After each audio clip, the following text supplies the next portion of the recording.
तो आज की जो ये क्लास है NTA UGC net social work की।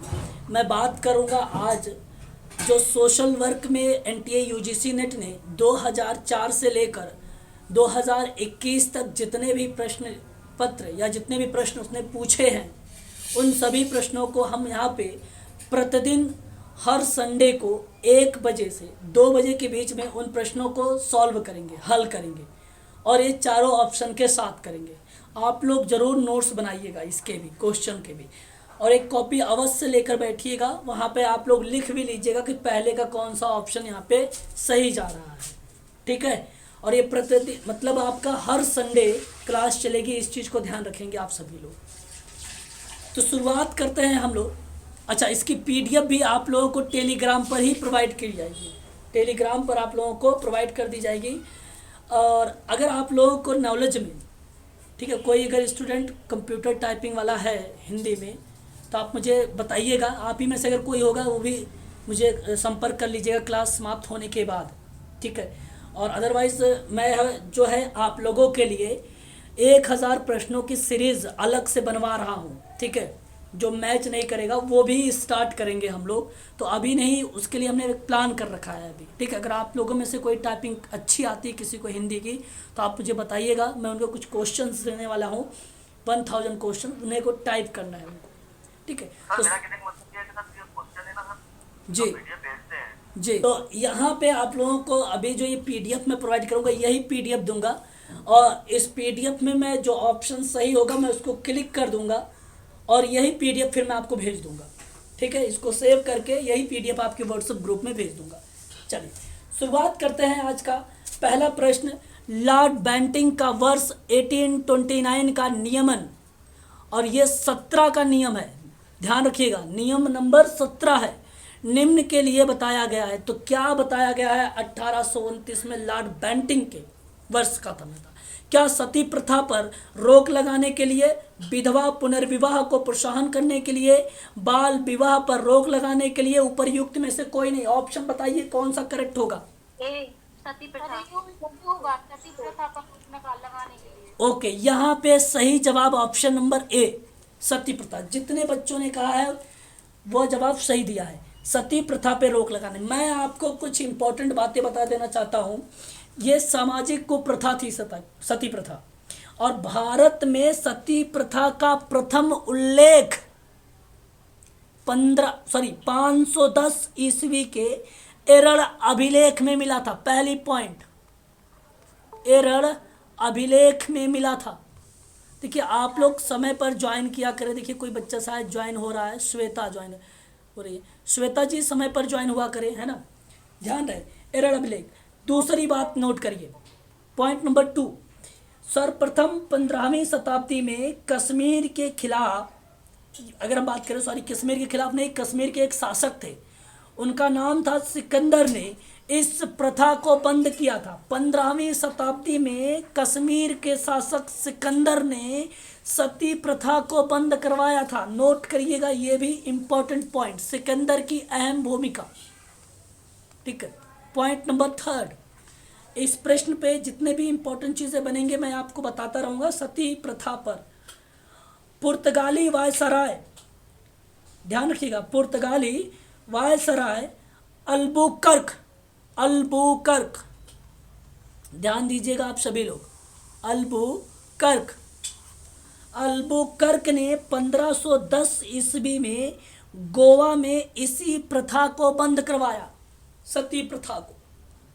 पॉइंट नंबर 4, ध्यान रखिएगा, राजा राम मोहन राय ने सती प्रथा का विरोध करते हुए ब्रिटिश सरकार से इसे बंद करवाने का अनुरोध किया था। राजा राम मोहन राय की अहम भूमिका, नोट करते रहिएगा सभी लोग, प्रश्न यहाँ से पूछे जाते हैं।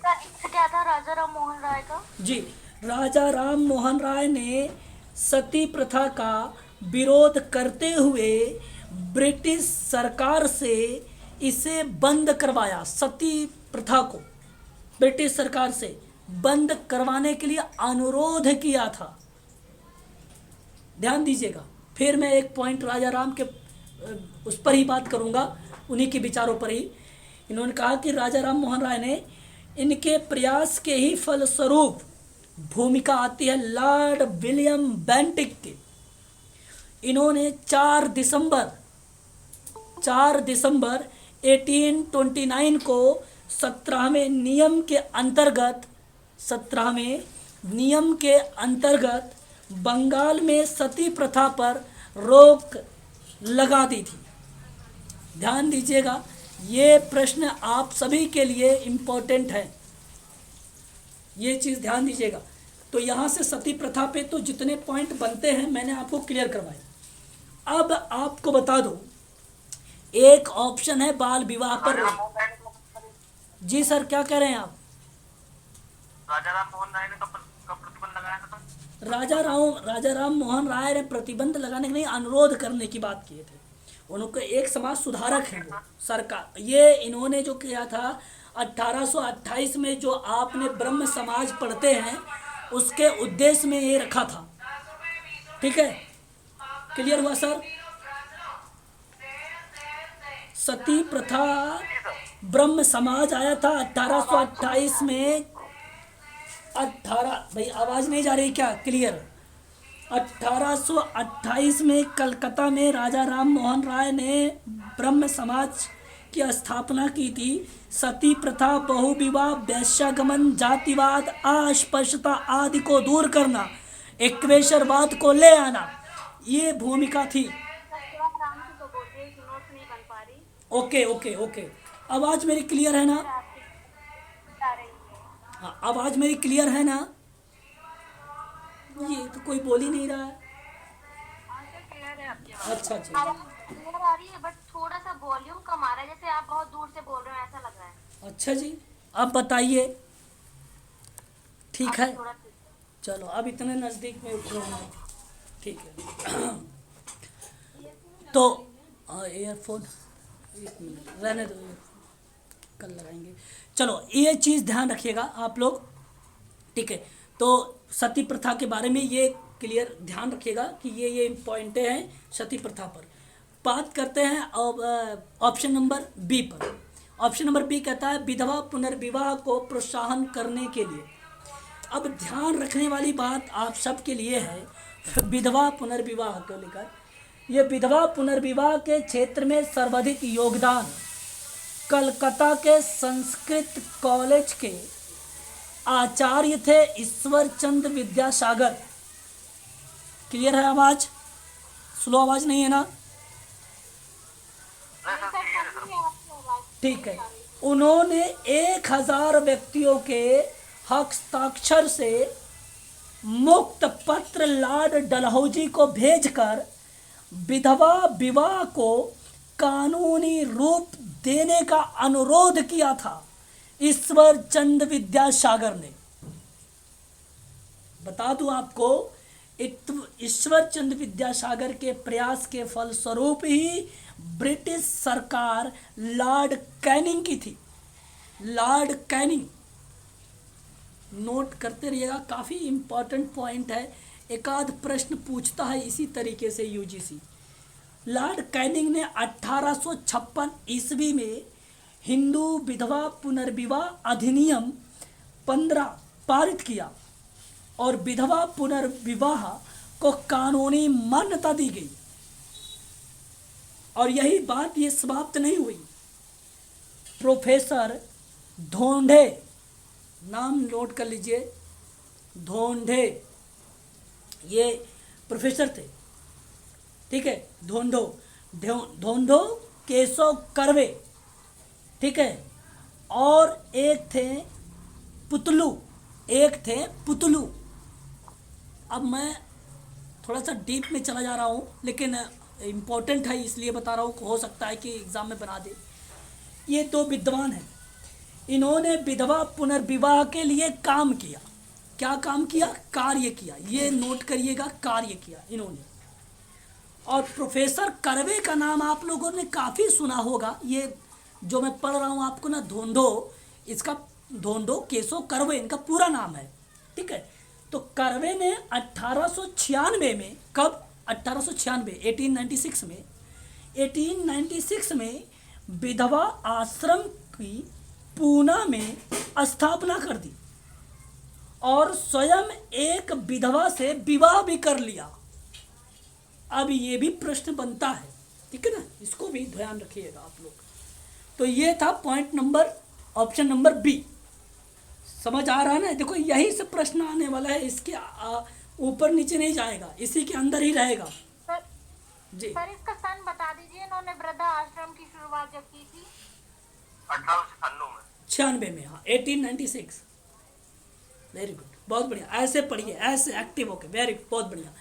ऑप्शन नंबर सी जी, लॉर्ड डलहौजी।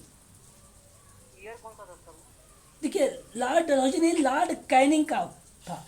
मैं आपको बता दूं, लॉर्ड डलहौजी का जो था, हस्ताक्षर देने की बात की थी, भेजकर उन्होंने कानूनी रूप से अनुरोध जो किया था, वो 1856 का ही वर्ष था, 1856 का ही वर्ष था। लेकिन सरकार जो थी वो ब्रिटिश की ही थी, तो उस समय थे लॉर्ड कैनिंग महोदय, लॉर्ड कैनिंग महोदय दिया था डलहौजी को। ठीक है, बात करते हैं ऑप्शन नंबर सी।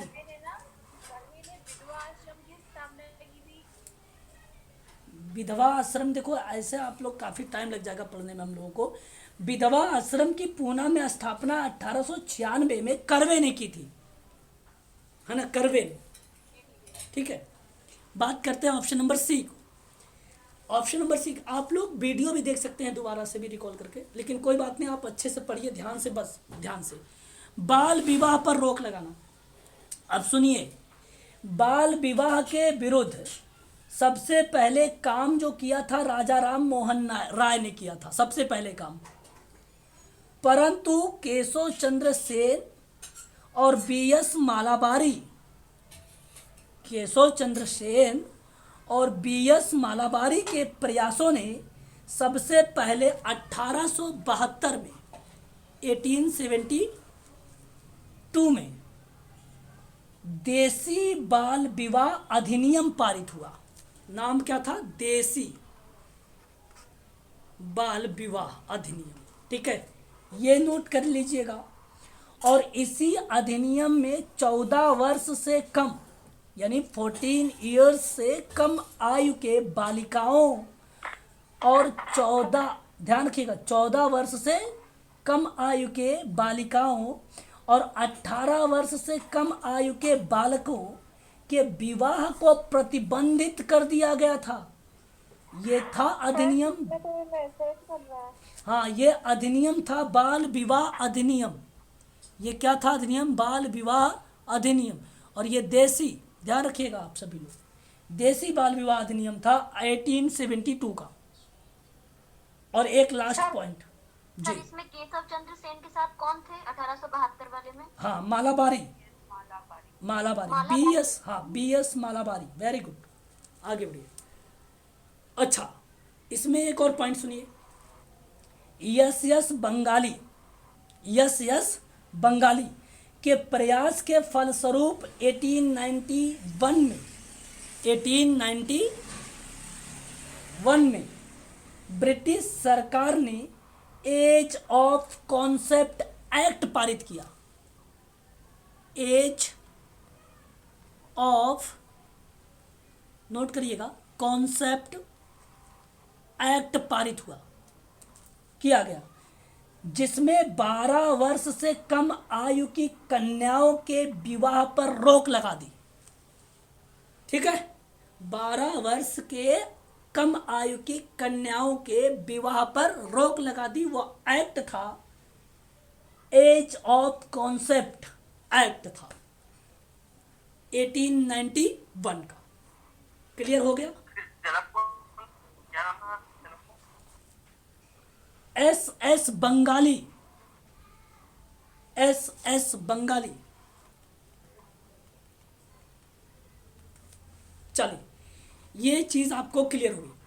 अब ऐसे प्रश्न में, ये तो मैंने थोड़ा सा आपको डीप में लेके गया, हर एक ऑप्शन को पढ़ाया। यहाँ पे ध्यान रखिएगा, कभी कभी बाल हत्या पूछ लेता, मैं एक लाइन बोलूंगा बस। बाल हत्या, तो बाल हत्या की प्रथम राजपूत और बंगाल के अधिक प्रचलित थे, जहाँ पे बालिका शिशु को जन्म लेते ही निर्दयता से या निर्दयता पूर्वक उसे मार दिया जाता था। तो उसके लिए 1785 बंगाल अधिनियम 21 और 1804 नियम 3 के अंतर्गत कुप्रथा को समाप्त करने का दिशा दिया गया बाल हत्या प्रथा को। सर कभी 1804 के बाद क्या बोला? 1804 नियम 3 के अंतर्गत बाल हत्या को समाप्त किया गया। और एक था दास प्रथा, दास प्रथा बंद करने के लिए 1823 में स्टैनहोप ने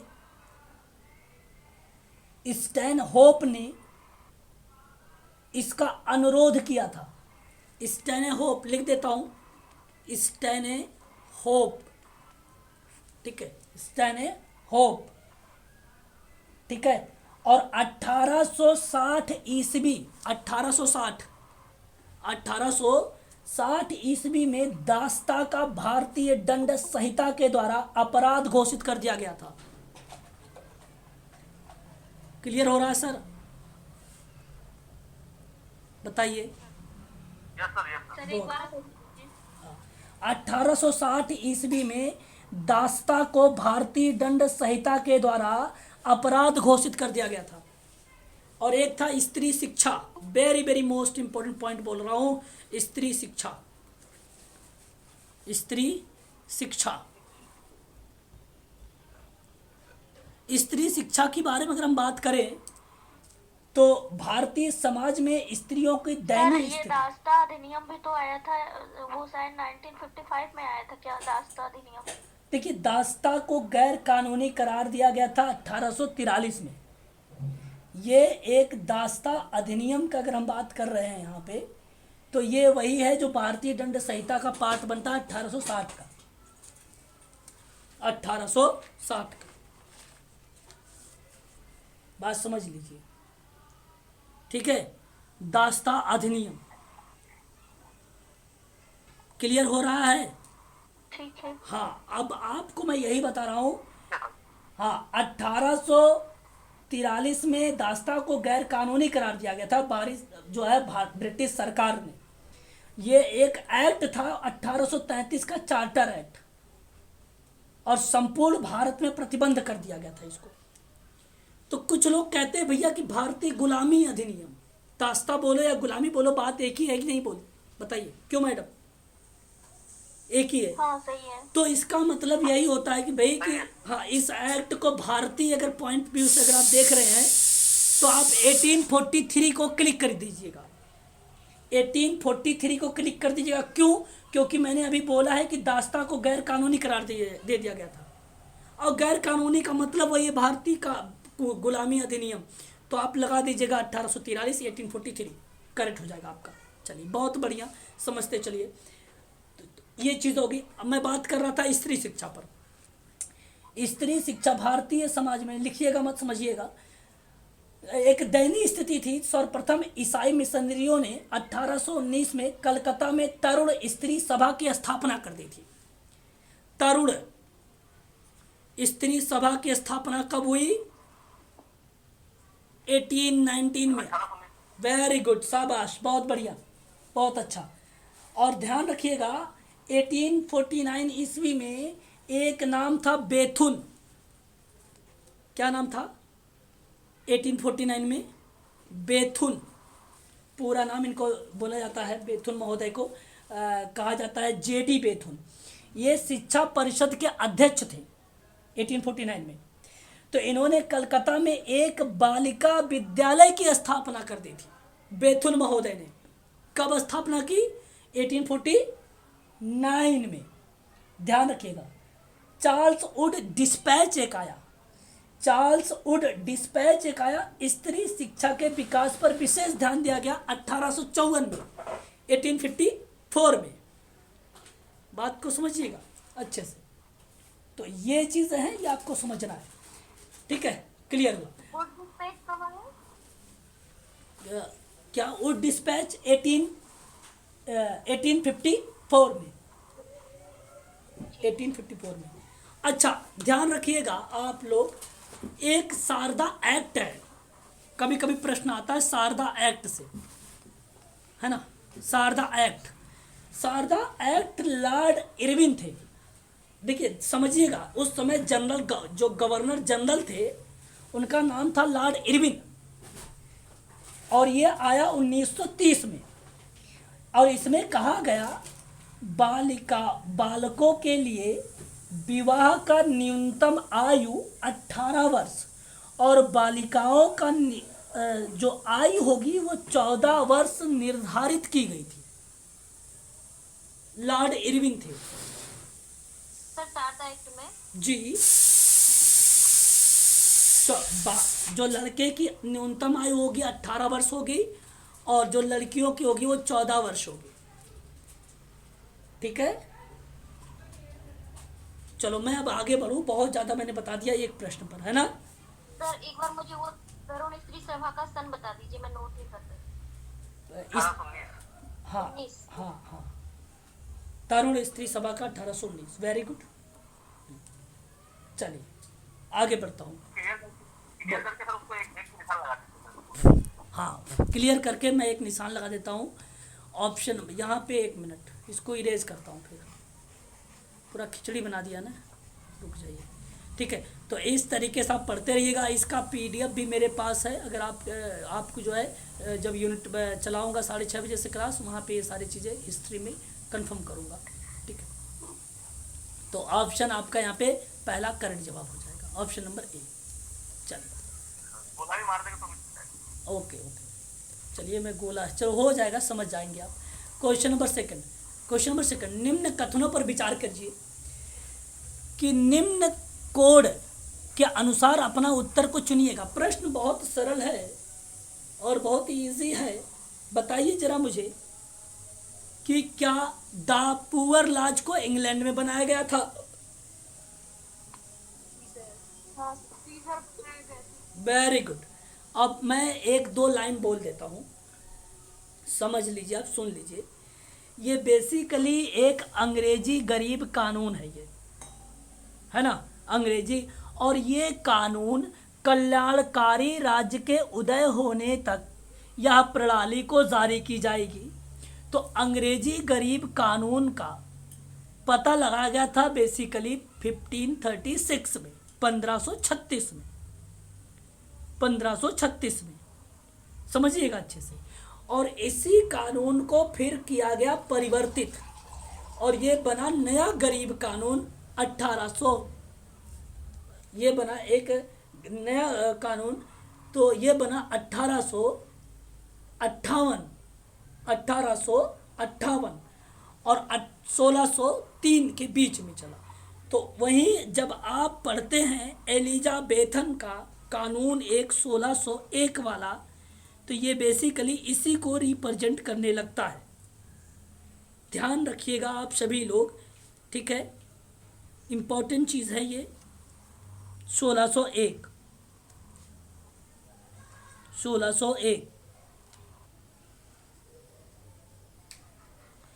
एलिजाबेथन पुअर लॉ ने गरीबों की राहत के लिए अधिनियम 1597 में निहित गरीब राहत की पूर्व प्रथाओं को औपचारिक रूप दे दिया। फिर भी अक्सर पुराने गरीब कानून प्रणाली की शुरुआत के रूप में इसका उद्धृत हुआ।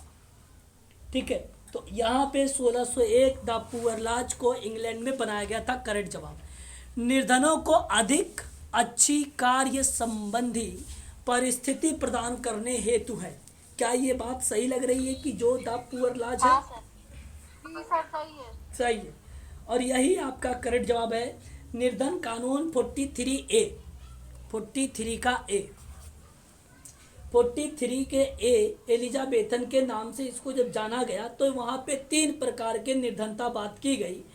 कहा गया कि एक स्वस्थ शरीर निर्धन होगा, एक शक्तिहीन निर्धन होगा, एक आश्रित निर्धन होगा। इन तीनों टाइप के निर्धनों पर अच्छी तरह से कार्य संबंधी जो परिस्थितियां होंगी उसको प्रोवाइड की जाएंगी। हालांकि बाद में बहुत सारे एक्ट आए, जैसे 1662 में एक एक्ट आया था, वो था द लॉ ऑफ सेटलमेंट, पारित किया गया था 1662 में, 1662। और फिर उसके बाद आपका 1982 में लाया गया work house act, work house act. और इसमें बेसिकली बहुत सारे काम किए गए थे, और सबसे ज़्यादा जो सबसे चर्चित रहा कार्य वो रहा कटाई बुनाई प्रशिक्षण का और शिक्षण प्रक्रिया का। तो शिक्षण और प्रशिक्षण प्रक्रिया के बारे में 1982 में ये बात की गई थी। तो यहाँ पे इस चीज़ को ध्यान रखिएगा जी। सर वर्क हाउस एक्ट का सन बता दीजिए। हाँ, 1982। सर ये 43A में क्या था एक बार? ये जो एलिजाबेथन है, जो निर्धन कानून 1601 है, उसी का नाम है। 43 के ए से नाम भी जाना है। एक बार एग्जाम में, कानून का ठीक है। हाँ, एक बार इसमें क्वेश्चन पूछ लिया था, एलिजाबेथन पुअर लॉ को किस नाम से परिभाषित किया गया है।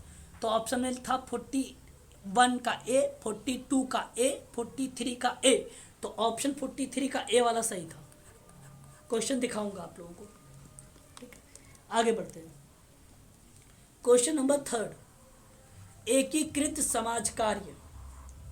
एकीकृत समाज कार्य निम्न पर विचार रखती है, बताइए जरा। एकीकृत समाज कार्य: सेवार्थी व्यवस्था, परिवर्तन अभिकर्ता व्यवस्था, कार्य व्यवस्था, एजेंसी व्यवस्था। बताएं। इंटीग्रेटेड सोशल वर्क बताएं। ओके, सभी हो जाएगा। बी लग रहा है सर, बी लग रहा है आपको, मैं बताता हूँ, सुनिए। पहले इसका एक लाइन में परिभाषा समझ लीजिए, ताकि आपको इससे कोई डाउट ही ना हो। ये एकीकृत होता है इंटीग्रेटेड, और इंटीग्रेटेड का मतलब ये होता है संपूर्ण। संपूर्ण सभी एक साथ। हाँ, वेरी गुड, संपूर्ण।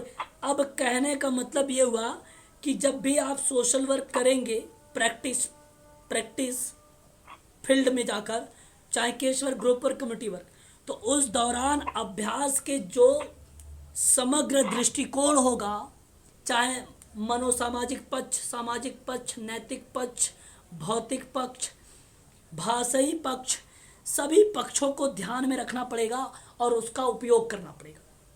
और सोशल वर्कर समाज कार्य की टेक्निक, टूल्स और मेथड्स, इन तीनों का प्रयोग भी करेगा। तो ऐसे में सेवार्थी व्यवस्था का प्रयोग करेगा, परिवर्तन अभिकर्ता व्यवस्था का भी प्रयोग करेगा, टास्क सिस्टम का भी प्रयोग करेगा, एजेंसी का मतलब होता है अभिकरण का तात्पर्य यही होता है, जैसे एनजीओ वगैरह के बारे में हम बात करने वाले हैं। यूनिट नंबर 4 में दिया गया है, गैर सरकारी संगठन में चर्चा करूंगा, जो यूनिट नंबर 4 चल रही है। 8 बजे क्लास चलेगी कल, तो वहाँ पे चर्चा होगा एनजीओ के बारे में। तो वो एजेंसी की व्यवस्था भी होनी चाहिए। ध्यान रखिएगा, ये इंटीग्रेटेड सोशल वर्क के अंतर्गत आता है। ऑप्शन नंबर डी सही बताया भाई, बी वाले गलत जवाब है, बी वाले गलत जवाब है। ऑप्शन नंबर डी करेक्ट माना जाएगा। अब इस चीज के अंतर्गत आपको एक चीज और बता दूं, अगर लाइन में लिखना चाहते हो तो लिख सकते हो, क्योंकि यहाँ से विचार वाले प्रश्न बनेंगे। एकीकृत समाज कार्य में सामाजिक पद्धतियों के साथ साथ, एकीकृत समाज कार्य में सामाजिक पद्धतियों के साथ साथ समाज कार्य अभ्यास के सिद्धांत, मूल्य और नैतिकता का उपयोग करने की आवश्यकता होती है। Clear Sanjay sir? क्या अभी ये बैठो, ये बैठो। हम दोबारा से देखिए, समाज कार्य पद्धति जो इंटीग्रेटेड सोशल, एकीकृत समाज कार्य, एकीकृत समाज कार्य में इन सामाजिक पद्धतियों के साथ साथ समाज कार्य अभ्यास के सिद्धांत, मूल्य, नैतिक, ठीक है, का उपयोग की आवश्यकता होगी, आवश्यकता होगी। अब इसका मतलब है टेक्निक नहीं, तकनीकी भी होगी, है ना, उपकरण भी होगा, है ना, ये सारी चीज़ों की आवश्यकता होगी। और ये समग्र पर बात करता है, एक लाइन और लिखना चाहते लिख सकते हो कि समाज कार्य के अभ्यास में समग्रता दृष्टिकोण के उपयोग से होता है एकीकृत समाज कार्य। बस समझते जाइए। यहाँ पे अगर मैं बात कर लूँ आप लोगों से तो पॉइंट देखिए, ए गलत है, सी गलत है, बी गलत है, ऑप्शन नंबर डी सही है। समझ जाइएगा, ठीक है। यही मैं आपको पीडीएफ भेज दूंगा। चलिए क्वेश्चन नंबर 4, समाज कार्य में व्यावसायिक पर्यवेक्षण को सर्वोत्तम प्रकार से, ठीक है, सर्वोत्तम प्रकार से निम्न रूप में वर्णित किया गया है। सर्वोत्तम है, उच्चतम है, हाई लेवल पर। अब आपको जो सबसे 99% वाला ऑप्शन सही रहेगा वही उसी को चुनाव करना है। पर्यवेक्षित के निष्पादन का मूल्यांकन करना ऑप्शन पहला है। देखिए, व्यावसायिक पर्यवेक्षण का सबसे पहला और अच्छा वर्णन करने का तरीका ये नहीं है कि पर्यवेक्षित व्यक्ति पर्यवेक्षित के निष्पादन का मूल्यांकन करे कि वह समाप्त कैसे कर रहा। भाई उसके कार्य का निष्पादन होना चाहिए, समाप्ति का थोड़ी ना होता है मूल्यांकन। उसके प्रक्रियाओं का निष्पादन होना चाहिए। तो मैं कहूँगा कि प्राथमिकता आप यहाँ पे ना दे, ठीक है, तो आप इसको आप हटा दीजिए। पर्यवेक्षित व्यक्ति कोई त्रुटि ना करे, इसे सुनिश्चित करे। ये तो साफ शब्दों में बताइए, क्या ये व्यावसायिक पर्यवेक्षण का सर्वोत्तम प्रकार है? नहीं सर, डी सही है। तो ये काट दीजिए। समाज कार्य का ज्ञान, दक्षता, मूल्य प्राप्त करने के लिए पर्यवेक्षित की सहायता होनी चाहिए। ऑप्शन आपका सी, यहाँ पर पॉइंट सी सही लग रहा है। और पर्यवेक्षित के साथ चिंतन करना और मार्गदर्शन में बने रहना, ये भी सही लग रहा है। इसलिए सा और डा जहाँ पे दिखेगा वो ऑप्शन आपका सही हो जाएगा, ऑप्शन नंबर डी। यहाँ पर बी गलत हो जाएगा, ए गलत हो जाएगा और आपका सी भी गलत हो जाएगा। समझ में आ गया? क्वेश्चन नंबर 4, यहाँ से हाँ अप्लाइड प्रश्न होगा सर, डी आंसर होगा ना? हाँ डी मैंने लगाया है, देखिए स्क्रीन पर। और यहाँ से अप्लाइड प्रश्न बनाए जाएंगे, ध्यान रखिएगा, कॉन्सेप्ट बेस्ड प्रश्न होंगे ये। तो यह आपके सोशल वर्क का जो व्यावसायिक समाज कार्य की प्रक्रिया है उससे प्रश्न आएगा। ये बात समझ रहे हैं? यहाँ प्रश्न बनाने का जो तरीका होगा व्यावसायिक समाज कार्य से ही होगा। इस चीज़ को आप लोग ध्यान रखेंगे। और व्यावसायिक समाज कार्य क्यों, आप जानते हैं कि समाज कार्य एक विकसित व्यवसाय है जिसका निश्चित ज्ञान, प्रविधियां और कौशल होते हैं जिन्हें सीखना प्रत्येक सामाजिक कार्यकर्ता के लिए आवश्यक है। व्यावसायिक सामाजिक कार्यकर्ता में विशेषता होनी चाहिए, है ना।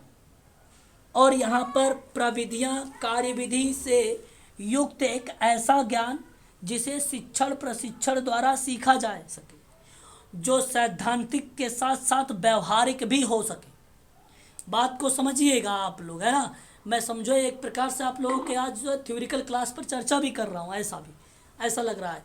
पॉइंट अगर 2 की बात करें तो व्यवसाय में प्रवेश करने वाले प्रत्येक व्यक्ति में व्यवसाय के प्रति निष्ठा और समन्वय चेतना और व्यावसायिक ईमानदारी होनी चाहिए। और पॉइंट नंबर 3 की बात अगर हम करें, व्यावसायिक जनहित की ओर प्रवृत्त हो और प्रत्येक काम समाज की भलाई को ध्यान में रखकर संपन्न किया जाए। विधियां अन्य व्यवसायों की भांति समाज कार्य की भी विधियां जो विकसित होती हैं, इसलिए उसका हमें क्या करना पड़ता है, टेस्ट का मतलब परीक्षण। इस चीज़ को ध्यान रखिएगा। विधियां कौन कौन सी होती हैं पर, तो सोशल केस वर्क होगा, सोशल ग्रुप वर्क होगा, सोशल कम्युनिटी वर्क होगा, सोशल एक्शन होगा, सोशल वेलफेयर एडमिनिस्ट्रेशन होगा, सोशल रिसर्च होगा। हाँ, ये विधियों के रूप में जानी जाएगी।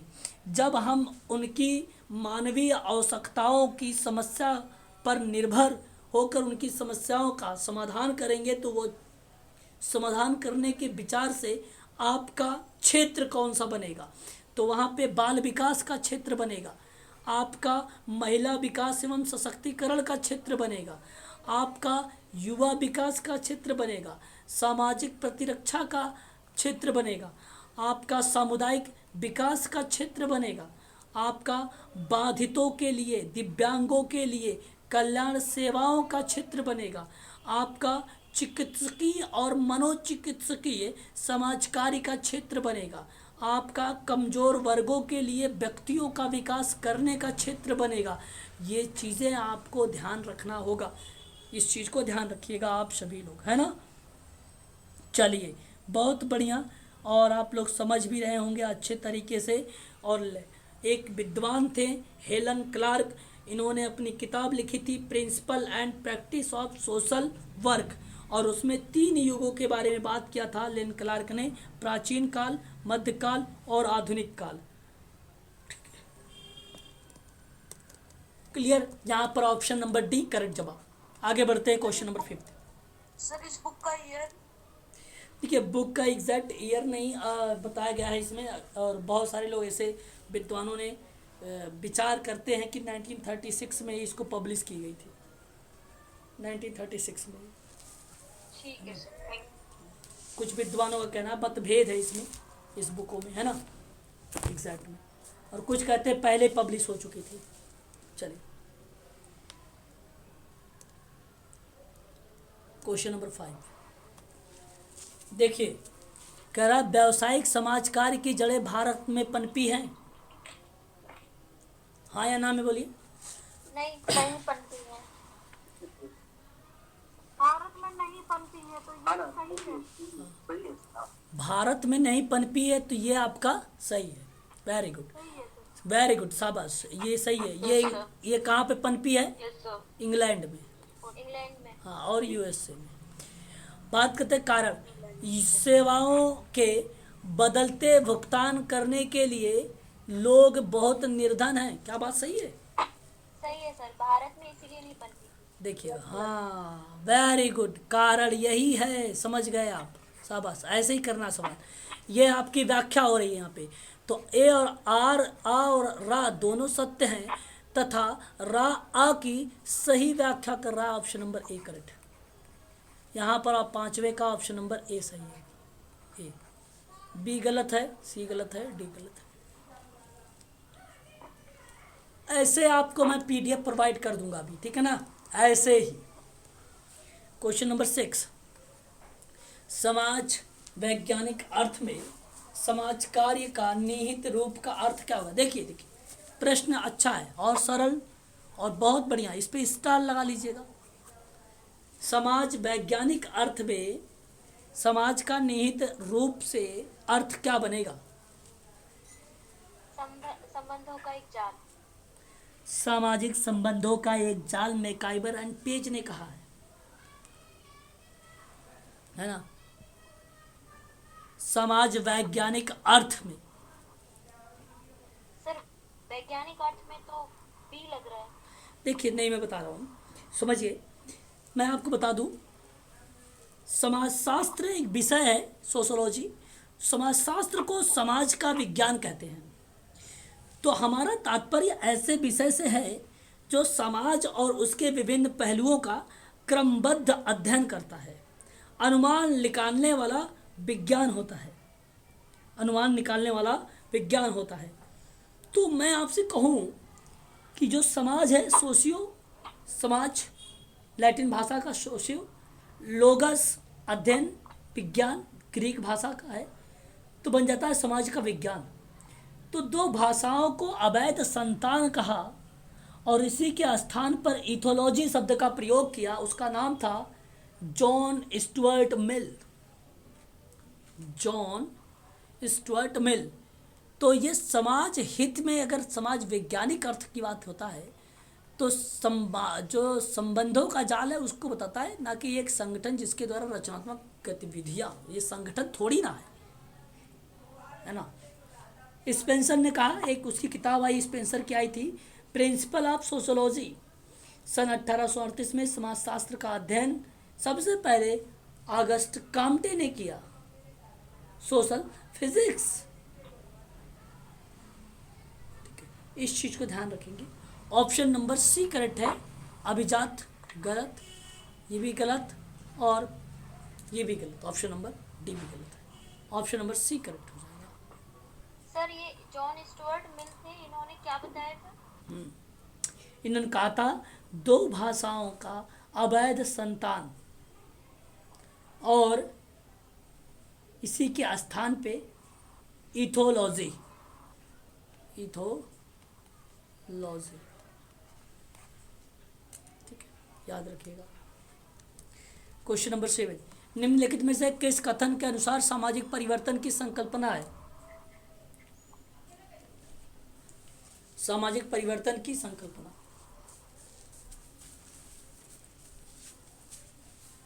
बताइए। Option A. ओके, यहाँ देखिए, सामाजिक परिवर्तन की संकल्पना ऑप्शन ए सही बताया आपने। सामाजिक परिवर्तन में एक दिशा होती है। सामाजिक परिवर्तन रेखीय सिद्धांत पर आधारित होती है। सामाजिक परिवर्तन समाजिक के प्रत्येक संरचना, संगठन एवं सामाजिक संबंध में निरंतर परिवर्तित होता है, नियंत्रित परिवर्तित होता है।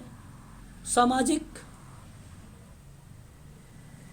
ठीक है, और ये जो सामाजिक परिवर्तन संचरित होता है ये गलत है। सामाजिक परिवर्तन मूल्य निरपेक्ष होता है, ये गलत है, सापेक्ष होता है। तो यहाँ पे सामाजिक परिवर्तन की संकल्पना होती है ना, सामाजिक परिवर्तन की संकल्पना थी, इसलिए आप लोग इसको ध्यान रखिएगा। पॉइंट नंबर, संचरित में कैसे डिफाइन करेंगे? संचरित का मतलब क्या हुआ? देखिए, ये संचरित करने का मतलब होता है किसी चीज को मिक्स कर देना, संचरित करना। और सिंपल शब्दों में अगर मैं आपसे बात करूं, संचरित करने की प्रक्रिया में वो अनिश्चितता को बताना। अब सामाजिक परिवर्तन निश्चित नहीं होता है कि वो भाई सामाजिक परिवर्तन को सही तरीके से भविष्यवाणी कर सके या ना कर सके। तो संरचित लिखा है, मैं संचरित सोच रही थी। ठीक है सर, अच्छा। आगे सर। तो हम जब उसकी कोई भविष्यवाणी ही नहीं कर सकते हैं तो जाहिर सी बात है वो एक प्रकार से संचरित हो जाता है, ठीक है। और ध्यान रखना आप लोग, यहाँ पे सामाजिक परिवर्तन एक जटिल तथ्य है। सामाजिक परिवर्तन एक सामुदायिक घटना है। सामाजिक परिवर्तन अनिश्चित होता है। सामाजिक परिवर्तन सार्वभौमिक होता है। सामाजिक परिवर्तन चक्रवात और रेखीय रूप में होता है, यही कारण है कि एक दिशा में हो रही है। सामाजिक परिवर्तन निश्चित भविष्यवाणी नहीं की जा सकती है। सामाजिक परिवर्तन को मापना संभव नहीं है। सामाजिक परिवर्तन की गति में भिन्नता होती है। सामाजिक परिवर्तन एक मौलिक तत्व है। बहुत सारे फैक्ट बता रहा हूँ जो इस तरीके के प्रश्न बनाया है, इसलिए मैं इसी टाइप के आप लोगों के बारे में बात कर रहा हूँ, इसी टाइप के ऑप्शन पर चर्चा कर रहा हूँ, ठीक है। ऐसे भी ऑप्शन हमें देखने को मिल जाते हैं, है ना, मिलते हैं कि नहीं, बोलिए। हाँ सर, हाँ सर। हाँ, इस चीज़ को आप लोग ध्यान रखेंगे। ये बहुत ही इम्पोर्टेंट चीज़ें हैं जिस पे हम लोग चर्चा कर रहे हैं। अब हम बात करेंगे सामाजिक परिवर्तन के एक सिद्धांत पर। अब सामाजिक परिवर्तन के जो सिद्धांत है, अच्छा मेरा नाम आप लोग जरा मुझे बताइए, एक किताब आई थी सोशल चेंज, एक किताब लाई गई थी सोशल चेंज, किसके द्वारा? वर्ष कौन सा था? वर्ष 1922 में। अब देखिए सिद्धांत, नाम लिखिएगा, नोट्स बनाइएगा, समझने की कोशिश करिएगा। सामाजिक परिवर्तन का एक चक्रीय सिद्धांत था। अब चक्रीय सिद्धांत में नाम आता है स्पेगलर का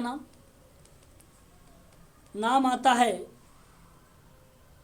टालबी का नाम, टैनबी का नाम, पैरोटो का नाम, सेरोकिन का नाम। ये 4 लोगों का नाम आएगा बस।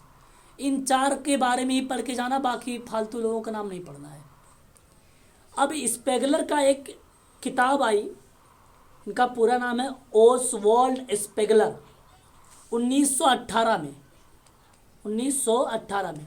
किताब का नाम था the decline of the west. सामाजिक परिवर्तन के सिद्धांतों के बारे में यहाँ पे चर्चा किया। हाँ, 1918 में, वेरी गुड। उसके बाद आपका आता है टर्नबी सिद्धांत।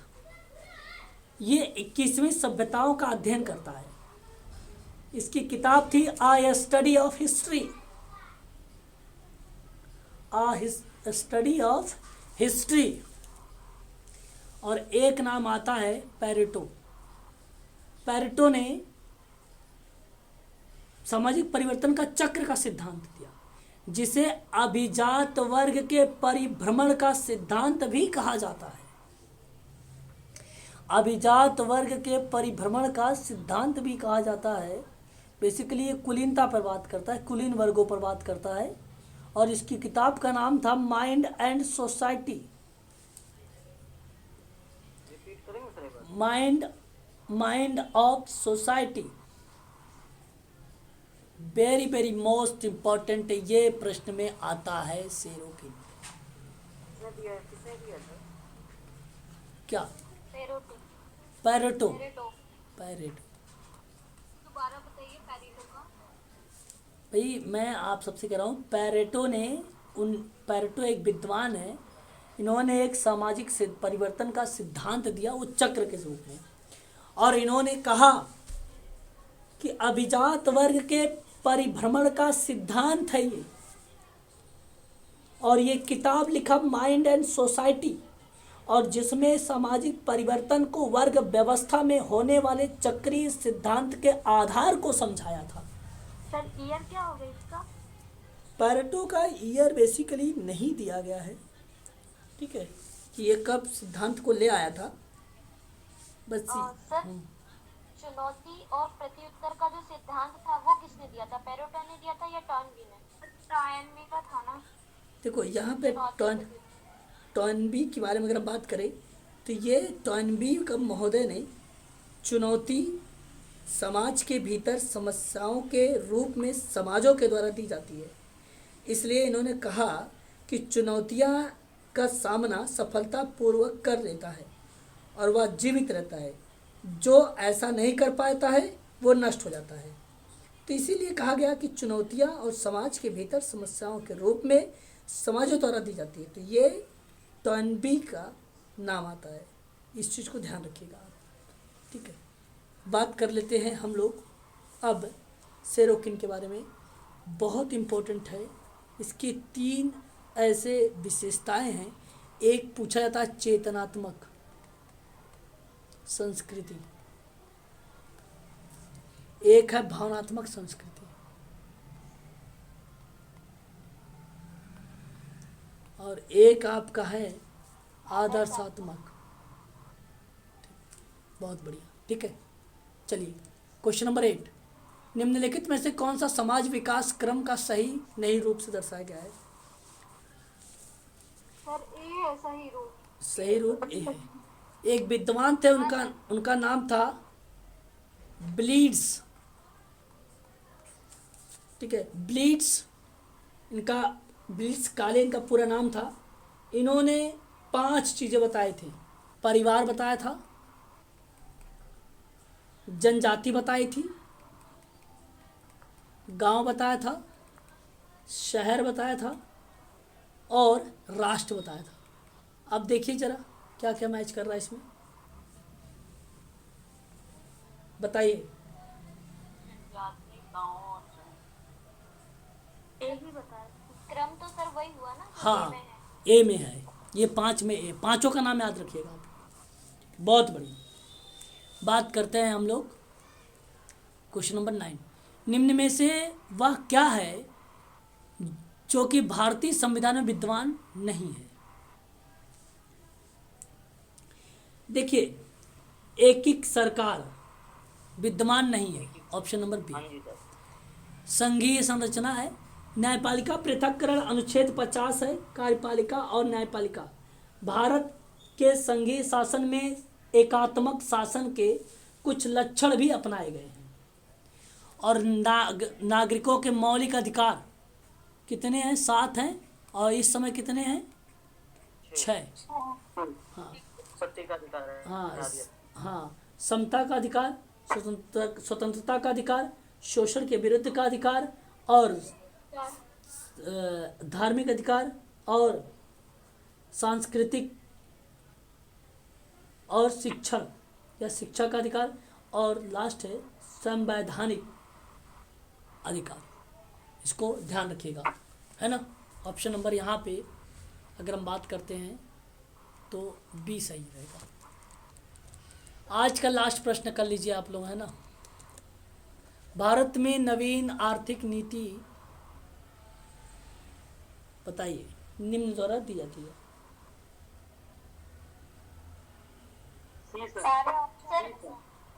सर निजीकरण, सुरक्षा तंत्र, नियोगीकरण और उदारीकरण। सुरक्षा तंत्र छोड़ के तीनों है। सुरक्षा तंत्र छोड़कर सारे हैं। ऑप्शन नंबर सी सही है। विश्वसनीयता, निजी जो है निजीकरण, विश्वव्यापीकरण और उदारीकरण। ठीक है, ऑप्शन नंबर आपका ये सी। वाला क्वेश्चन कई बार रिपीट हुआ है, इसके बारे में पढ़ा दीजिएगा थोड़ा। ये अच्छा, आर्थिक नीति आई थी, बताया था 1991 में। तो आजकल तो सुरक्षा के ऊपर भी सर भारत सरकार अपना हथियार बेचने लग गई है। बिल्कुल बिल्कुल बिल्कुल सही। लेकिन यहाँ मैं आपसे कहूँ कि आर्थिक नीति अभिलक्षित होती है नवीन, तो बेसिकली यहाँ पे अगर बात करेंगे ऑप्शन आपका होगा आ, बा और ना, यानी अंगा। ठीक है, ऑप्शन नंबर सी सही माना जाएगा, बाकी ऑप्शन गलत हैं। चलिए आज के लिए इतना ही रखिए आप लोग, बता देंगे।